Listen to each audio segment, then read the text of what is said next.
or migrant farm workers. This picture went viral and made headlines around the world. And today, I want to share with all of you the story behind this picture. Because like Dr. H said, I grew up like you. I was born in Fresno, California, but my mother was deported when I was a baby.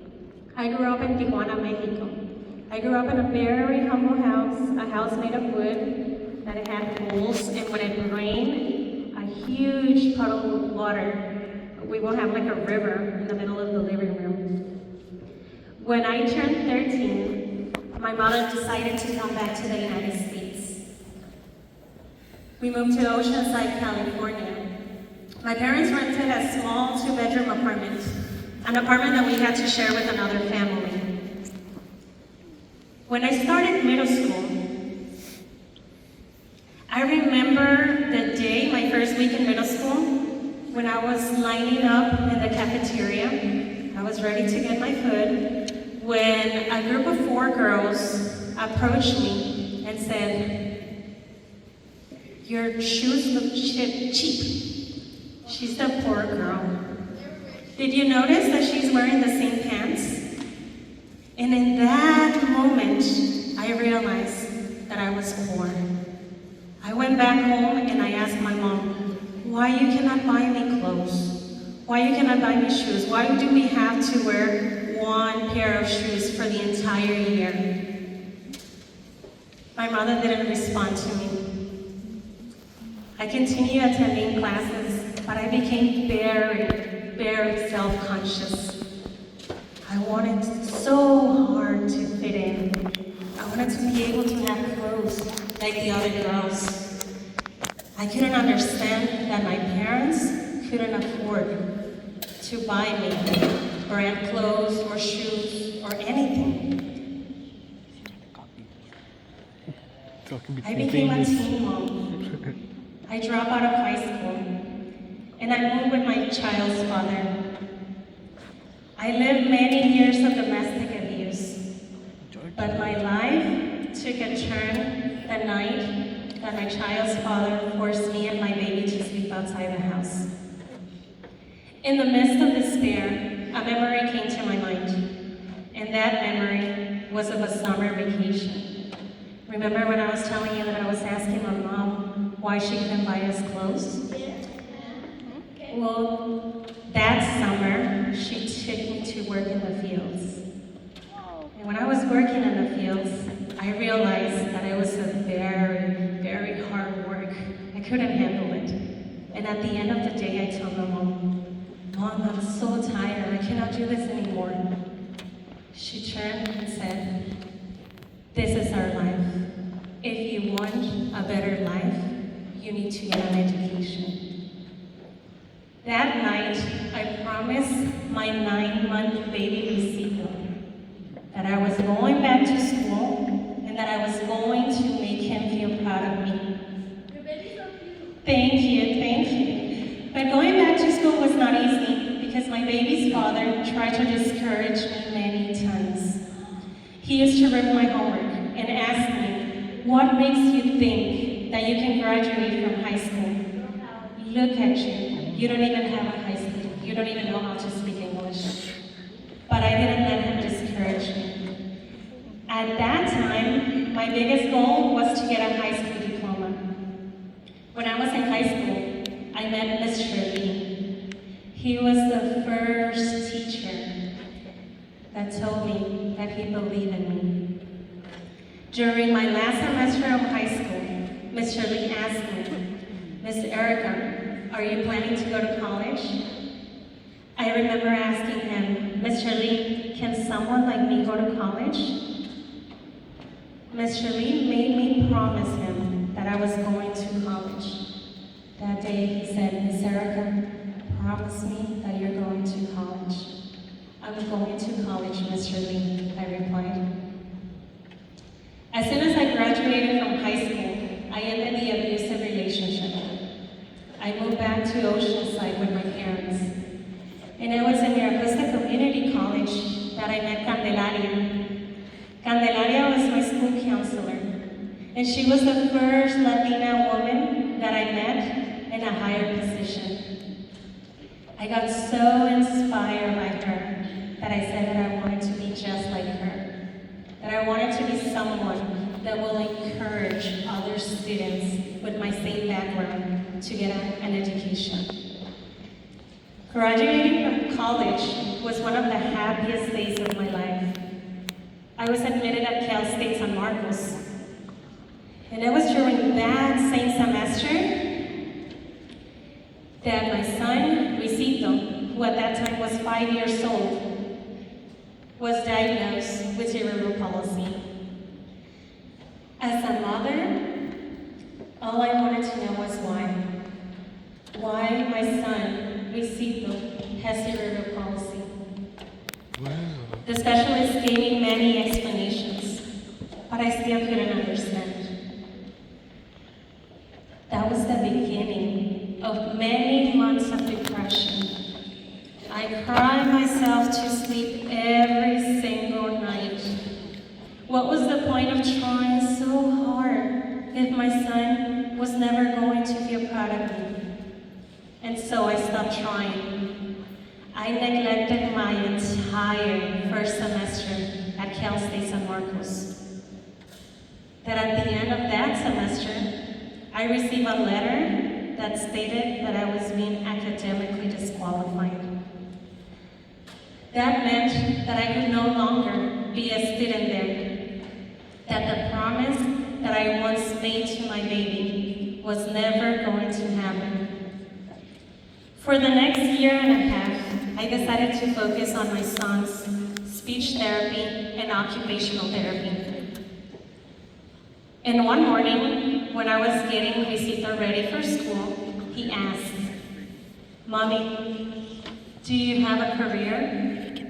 Remember that every day you used to say that one day you were going to have a career, that we were going to buy a house and have a puppy?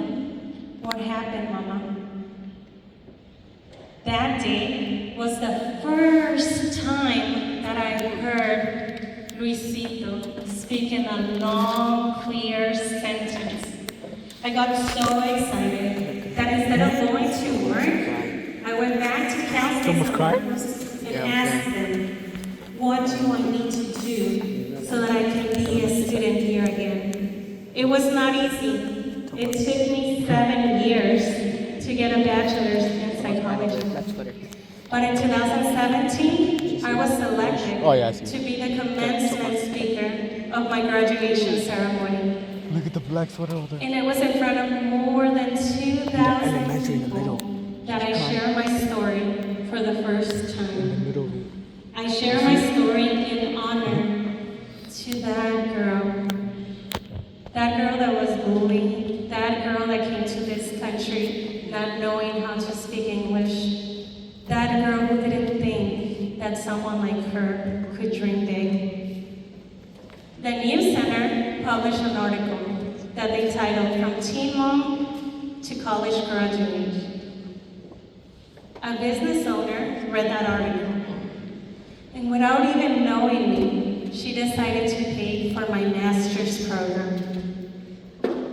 And that is how I was able to enroll at San Diego State University.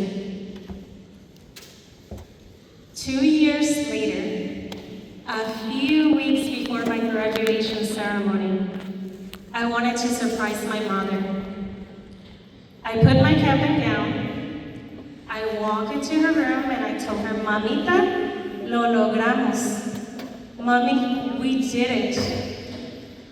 My mother, who is a strong woman, who I never saw her crying when I was a child, in that moment, she broke down crying. And she started saying, "Mija, all those hours working in the fields, all those sacrifices were worth it. I can't believe that we will be getting a master's degree, Mija."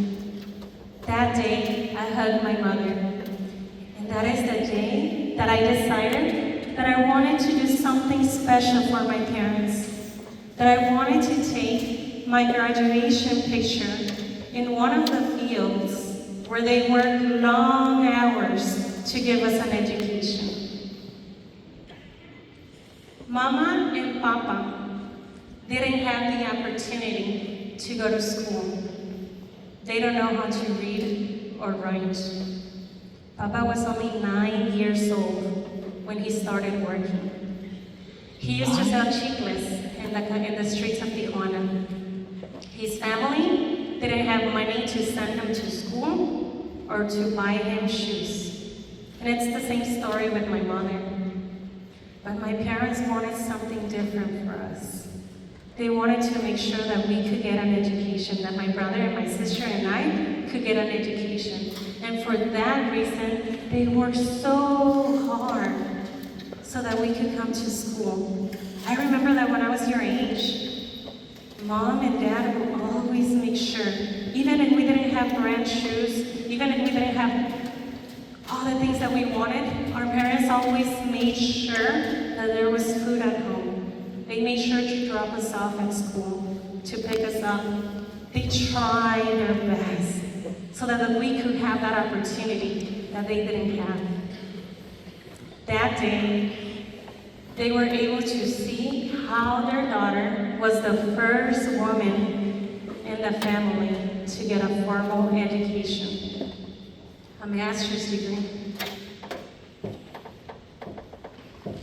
When my pictures went viral, I must confess that I was terrified. The little girl inside of me felt very, very self-conscious. But then I started getting messages of other students with my same background that will tell me, because of you, now I believe that it's possible. Because of you, I decided to go to college. And that is when I promised myself that I was going to continue sharing my story.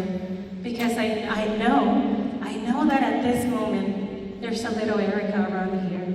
A little Erica that is trying so hard to fit in. That wants to have the clothes that her friend or his friends have. That wants to have that cell phone. I know there's someone in here. I became an international keynote speaker, award-winning author. Now I travel across the country and in other countries to share my story. I was in front of 5 different magazines. I only put 3 in here. My son, Luisito, is now 18 years old. And he always tells me, "Mommy, I'm so proud of you." When he was diagnosed with cerebral palsy, I was told that he will never walk like other kids and that he might be mentally disabled. Not only does he walk, he runs, he skateboards, and he's one of the smartest kids I have ever met.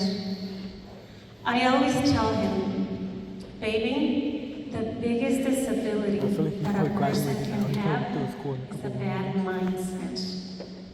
Don't let someone's opinion of you become your reality." I told him that Mom was going to buy a house. We bought a house.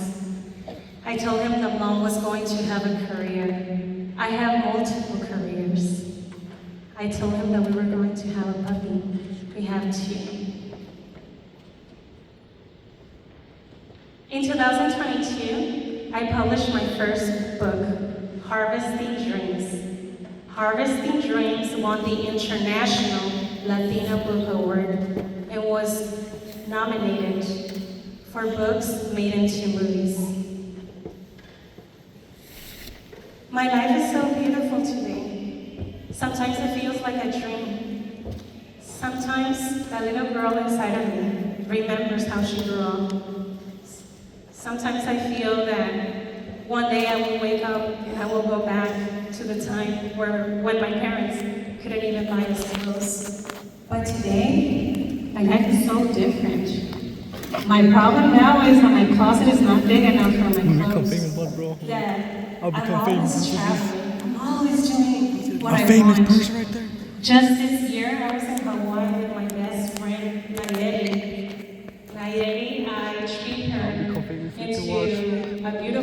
in Hawaii, because she always, when I was in middle school, she would tell me, she was my only friend, and she would tell me, my dream is to one day go to Hawaii. And when I told her, hey, I'll take you to Hawaii, she was so happy. Just imagine being able to do that for your friend. But I didn't start it like that. This was me.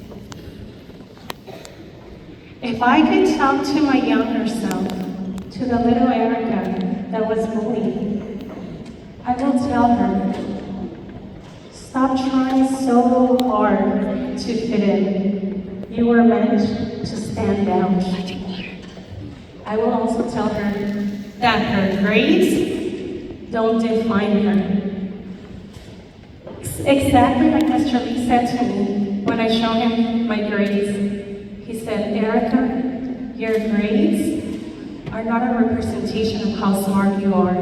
Your grades are a reflection of the effort that you're putting. If you put more effort, your grades will improve. And he was right.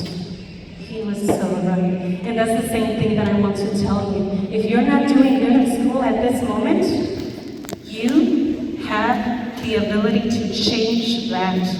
If you go home today and start catching up on homework, I can promise you that your grades will improve. You will become a successful student, because we all have what it takes to be successful.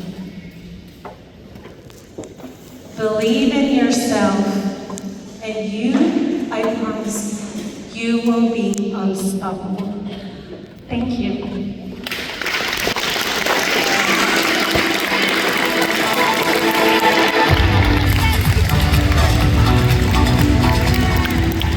All right, family. As promised, we do have $100 on the line, but let's give